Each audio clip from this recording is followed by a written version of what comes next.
আমাদের সমাজে অনেক সিগারেট খোর আছেন যাদের সিগারেটের ধোঁয়ায় আমাদের বেশ কষ্ট হয়। এতে কি তারা গুনাহগার হচ্ছে না? গুনাহগার হচ্ছে না মানে অনেক বড় গুনাহগার হচ্ছে, জঘন্য অপরাধ হচ্ছে। অনেক লোক এটা যে অপরাধ এটা জানেই না। সিগারেট খেয়ে ধোঁয়া টানতে টানতে বলে, ভাই জানেন না, আমার এই জীবনে কোনোদিন কারোর ক্ষতি করিনি। ছাড়তেছে কি? সিগারেটের ধোঁয়া। আর মুখে বলতেছে কি? জানেন ভাই, জীবনে কারোর কোনো ক্ষতি করি নাই আমি। স্টিল সে ক্ষতি করতেছে ধোঁয়া দিয়া। তো ক্ষতি কাকে বলে এটা অনেকে বোঝে না। ধূমপান করা এটা এমন একটা অপরাধ যেটা কারণে নিজেও গুনাহগার হচ্ছে। আল্লাহ বলেছেন, আল্লাহ তুলকু বিয়াইদিকুম ইলা তাহলুকা, নিজেদেরকে ধ্বংসের দিকে ঠেলে দিও না। যত ক্যান্সার হয়, ঘরে ঘরে এখন বাংলাদেশে ক্যান্সার, এই ক্যান্সারের সবচেয়ে বেশি বড় কারণ হলো এই ধূমপান। এখান থেকে ক্যান্সার, তামাক থেকে ক্যান্সার সবচাইতে বেশি হয়। আমার বাবা ক্যান্সারে মারা গেছেন, যার কারণে ক্যান্সার নিয়ে আমার একটু বিশেষ আগ্রহ আছে।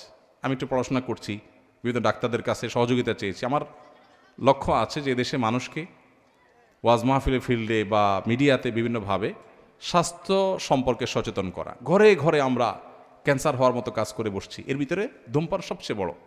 এই জন্য যারা এই কাজটা করছেন তারা নিজেকে নিজে ধ্বংস করছেন। আত্মহত্যাকের জন্য অপরাধ ঠিক একইভাবে ধূমপান করা অপরাধ, কারণ এটার মাধ্যমে আপনি নিজেকে ধ্বংস করছেন, স্লো পয়জনিং করছেন। এবং একই সাথে আপনার ধূমপান করার ধোঁয়া যেটা লিখছেন, এর মাধ্যমে পরিবেশকে, আশপাশের মানুষকে আপনি কষ্ট দিচ্ছেন, আপনি ডাবল গুনাহগার হচ্ছেন। এই জন্য যারা এই কাজ করছেন, এই বদভ্যাস, এই কুঅভ্যাস ছেড়ে দিবেন। ধূমপানকারীদের মাথা আশেপাশে যারা এটাতে বদভ্যাসে আক্রান্ত, তাদের আশপাশে দাঁড়ানোর মতো অবস্থা থাকে না। নর্দমা থেকে যে দুর্গন্ধ বের হয় মাঝে মধ্যে উৎকট, আমার তো মনে হয় যারা ধূমপান করে এদের মুখের দুর্গন্ধটা তার চাইতেও বেশি। ঠিক ঠিক বলছেন, অনেকে আছেন এখানেও। একবার আমার মনে আছে, আজিমপুরে ম্যাটার্নিটি হসপিটালের পাশে একটা মসজিদে নামাজ পড়ছি জোহরের। আমার পাশে এক লোক দাঁড়াইছে এরকম ধূমপান করে অভ্যস্ত। পুরো নামাজ আমার মনে হয় বরবাদ হওয়ার উপক্রম, বমি আসার উপক্রম দুর্গন্ধে। কিন্তু কিভাবে বলি তারে, মাইন্ড করে কি না। তো বুদ্ধি বাইর করলাম। তার আগে সে আমার পরে দাঁড়াইছে, এক দু রাকাত বোধহয় মিস হয়েছে, সে ওইটা পড়তেছে। আমি সালাম ফিরায় তাড়াতাড়ি করে পকেট থেকে কাগজ কলম বাইর করে সুন্দর কথা একটু নসিহত করলাম, ভাই আপনার মুখের যে নর্দমার গন্ধ, কত যে কষ্ট আমার হয়েছে, যদি আপনারা বুঝাতে পারতাম আপনি ওনার ধূমপান ছেড়ে দিতেন। এটা নসিহত করে লিখে কাগজটা তার সামনে রেখে আমি তাড়াতাড়ি দৌড়ে চলে গেছি। যে নসিহত হয়ে গেছে, আমার পিঠও বেঁচে গেছে। তো ভাইরা আমার, যারা ধূমপানে অভ্যস্ত আছেন, কত নোংরা এই গন্ধটা, এটা আপনি নিজেও হয়তো টের পান না। আল্লাহ আমাদের ভাইদের রুচিগুলোকে সুন্দর করার তৌফিক দান করুন। এরপরে প্রশ্ন হলো, মানুষ যখন মানসিকভাবে অনেক বিষণ্ণ হয়ে পড়ে তখন প্রফেশনাল সাইকোলজিস্টের কাছে কাউন্সিলিং করানোর জন্য যায়, এতে ইসলামে কোনো বিধিনিষেধ আছে কিনা, থাকলে কি ধরনের? ভাইরা আমার, ঘরে ঘরে মানুষের মধ্যে ডিপ্রেশন এটা ঝেঁকে বসছে।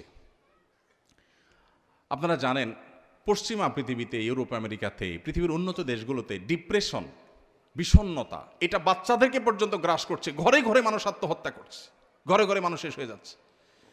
এই অবস্থা থেকে উত্তরণের জন্য কাউন্সিলিংয়ের এই ব্যবস্থা করা শরীয়তের দৃষ্টিকোণ থেকে নিষিদ্ধ কিছু না। কিন্তু সাধারণত কাউন্সিলর, সাইকিয়াট্রিস্ট যারা হয়, সাইকিয়াট্রিস্ট বা সাইকোলজিস্ট, এদের বেশিরভাগই দেখা যায় সেকুলার পদ্ধতিতে মানুষকে তাদের সাইকোলজিক্যাল ট্রিটমেন্ট করে। এখানে অবশ্য আমাদের তরুণরা যদি সাইকোলজি নিয়ে পড়াশোনা করেন, তারা যদি সাইকিয়াট্রিস্ট হন, তাহলে সেক্ষেত্রে সেটা উম্মার জন্য বড় একটা খেদমতের কাজ হবে। কারণ ঘরে ঘরে এখন ডিপ্রেশন শুরু হয়ে গেছে, এটার বড় কাজ, এটা করতে পারেন। তো যদি সাধারণ সাইকিয়াট্রিস্টের কাছে যান, এটা নাজায়েজ কোনো বিষয় না। সে ভুলভাল কিছু বললে সেটা গ্রহণ করবেন না, বাস এটুকু মাথায় রাখবেন। আস-সুন্নাহ ফাউন্ডেশন, উম্মার স্বার্থে সুন্নাহর সাথে।